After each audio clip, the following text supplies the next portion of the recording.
n'est pas l'apocalypse, mais un Brexit sans accord signifie la fin d'un monde dans lequel la Grande-Bretagne bénéficiait pleinement des règles douanières de l'Union européenne. Le possible impact immédiat pourrait être des pénuries alimentaires, étant donné que des contrôles douaniers à la frontière réapparaîtront soudainement le 29 mars, le jour du départ de la Grande-Bretagne de l'Union européenne. Intéressons-nous maintenant aux boîtes contenant des provisions d'urgence que des familles britanniques sont en train de stocker. Chacune d'entre elles contient 60 portions de plats principaux et 48 portions de viande pouvant durer 30 jours, un filtre à eau, un allume-feu et des gels énergétiques.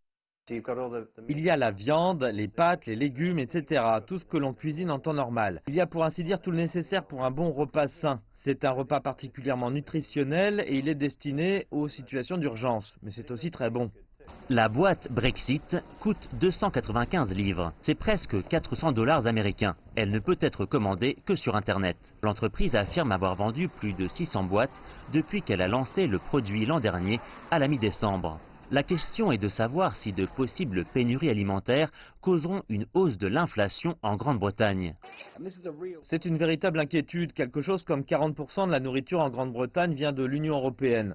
Et concrètement, si la Grande-Bretagne n'est plus dans le marché unique européen où les marchandises peuvent aller et venir sans contrôle frontalier, alors la réintroduction de ces contrôles aux frontières va causer des perturbations et cela veut dire qu'il y aura certaines formes de pénurie dans le pays pour certains types d'aliments. Et la Grande-Bretagne est en train d'entrer en récession. Je pense qu'il y a de grandes chances de voir des perturbations de court terme dans l'économie. Il est probable que la Grande-Bretagne entre dans une récession temporaire. Cela aurait un impact sur les entreprises. Il y aurait aussi potentiellement des impacts de court terme sur l'accessibilité de certains aliments et de certains médicaments vers et en provenance de Grande-Bretagne. Et c'est là qu'il y a potentiellement un espace de déstabilisation des citoyens dans ce pays.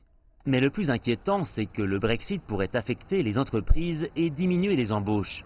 Ce qui serait extrêmement ironique quand on se rappelle qu'à l'origine, le Brexit était destiné à redonner du travail aux Britanniques.